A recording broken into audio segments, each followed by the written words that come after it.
अमरावतीमधल्या अल्पवयीन मुलींचे लैंगिक शोषण प्रकरण घटनेच्या निषेधार्थ अमरावती जिल्ह्यात संतप्त पडसाद।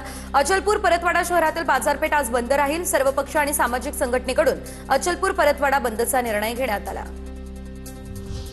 अमरावतीमध्ये प्रेमाच्या जाळ्यात अडकवून 180 महिलांचं शोषण, 350हून अधिक अश्लील व्हिडिओ सोशल मीडियावर व्हायरल।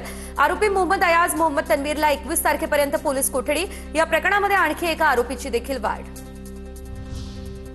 एमआयएमच्या नगरसेविका सहर शेख यांच्याकडून शासकीय यंत्रणांची दिशाभूल, बनावट जातीचा दाखला मिळवत फसवणूक केल्याचा आरोप। सहर शेख यांचं नगरसेवक पद अडचणीत येण्याची देखील शक्यता। नाशिकमधल्या आयटी कंपनीतील धर्मांतरण आणि महिला अत्याचार प्रकरण, शनिवारी जिल्हाधिकारी कार्यालयामध्ये सर्व आयटी कंपन्यांची होणार बैठक। जिल्हाधिकारी आयुष प्रसाद यांच्या अध्यक्षतेखाली बैठकीचं आयोजन। महिला सुरक्षा कायदा आणि इतर विषयांवरती होणार चर्चा। नाशिकमधल्या आयटी कंपनीमधील धर्मांतरण आणि लैंगिक शोषण प्रकरणात फरार आरोपी निदा खानचा फोटो समोर। धर्मांतरासाठी मनपरिवर्तन करत असल्याचा निदा खानवर आरोप। निदा खानचा शोध सुरू, लवकरात लवकर अटकेची देखील शक्यता। बोंधू अशोक खरातच्या मालमत्तांचं 2 गुन्हा कागदपत्र जप्त। ईडीच्या पथकाकडून खरातचे निवासस्थान आणि ऑफिसवर छापे। 2 दिवसांच्या छापेमारीमध्ये ईडीच्या हाती मोठं घबाड।